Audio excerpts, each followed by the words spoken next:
It's April 20th, 1889, in a small crowded house on the border of Austria and Germany.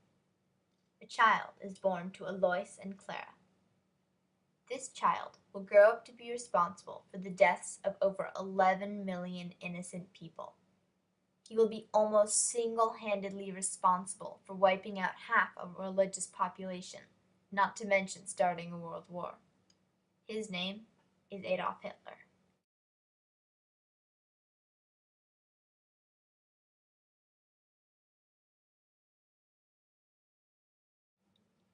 Adolf Hitler was born into a time when Germany was recently unified from more than 20 individual sovereignties.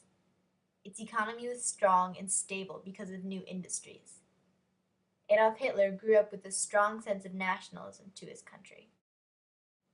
We don't know much about Hitler's childhood, but we do know it wasn't easy. Adolf didn't do very well in school. He even failed math and French. That didn't matter to Adolf. His lifelong dream was to become an artist. At an early age, he applied for art school, only to be rejected. In 1903, when Adolf was 13, his father died. 3 years later, he quit school and moved to Vienna with his friend. Neither of them had any money, so soon they were penniless and living on the streets. During this time, thanks to local newspapers, Adolf started linking Social Democrats with the Jews. Later, Hitler said that the roots of his lifelong hatred towards Jews were planted in these years in Vienna. Adolf tried out for art school again, but again was rejected. His mother died of cancer later the same year. Now with no money, food, or family, Adolf joined the German army. Adolf rose through the army ranks and was soon promoted to corporal. He also received multiple awards for his bravery and dedication. He found himself in the middle of what we now call World War I. In the summer of 1916, while in France, Adolf was badly wounded by an exploding shell bomb and sent to recuperate in Germany. By this time, the Germans were losing the war. Adolf was devastated by the lack of nationalism the people showed and decided it was the Jews to blame. He later wrote, "The offices were filled with Jews. Nearly every clerk was a Jew, and nearly every Jew was a clerk. I was amazed at this plethora of warriors, of the chosen people, and couldn't help but compare them with their rare representatives at the front." Hitler, along with the rest of the non-Jewish Germans, were looking for people to place the blame on. In 1917, Adolf rejoined the army, only to find his fellow armymen in worse shape than before. By now, the Germans had lost 800,000 men in the past 4 months alone. Still, they fought on. A new weapon was introduced to the warfare: poison mustard gas. In September, Adolf himself fell victim to the deadly gas, only narrowly escaping.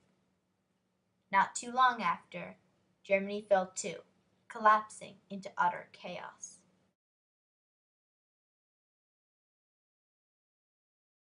When Germany lost the war, Adolf felt angry and betrayed. He had dedicated his life to the German army, and how did they repay him? By losing the war. Later, in his autobiography, he wrote, "I myself decided to go into politics." When Hitler first started making political speeches, he was amazed to see he possessed a rare talent.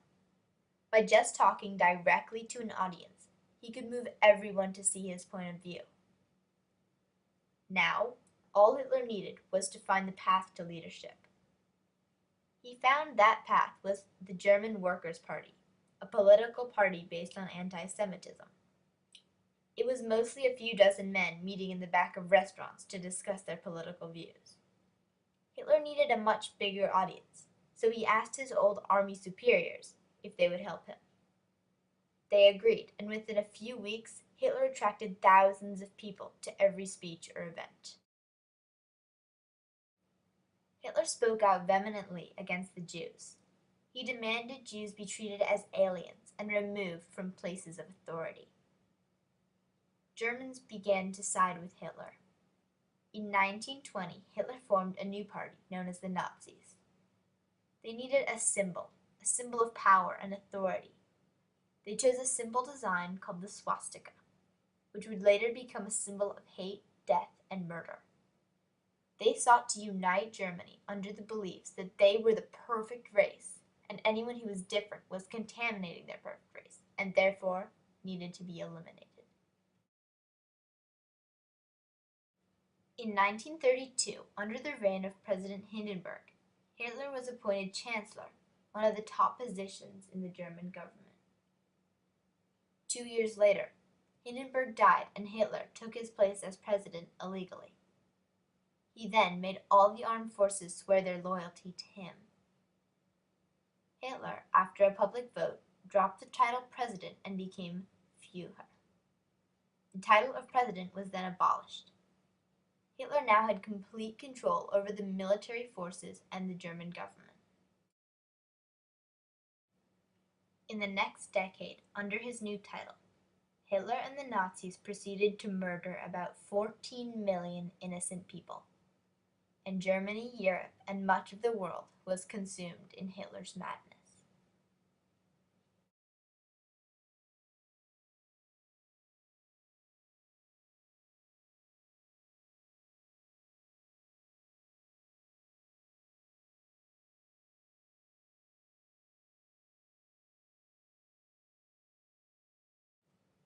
By 1945, after 6 years of World War, the German army was weak and outnumbered 15-1. On April 28th, Hitler and a few of his generals were inside Hitler's private war bunker. That day, Hitler married Eva Braun. A day later, the news reached Hitler that they had lost the war. Hitler could not cope with that humiliation, so he decided to kill himself and his new wife. Hitler told his assistant to burn his body.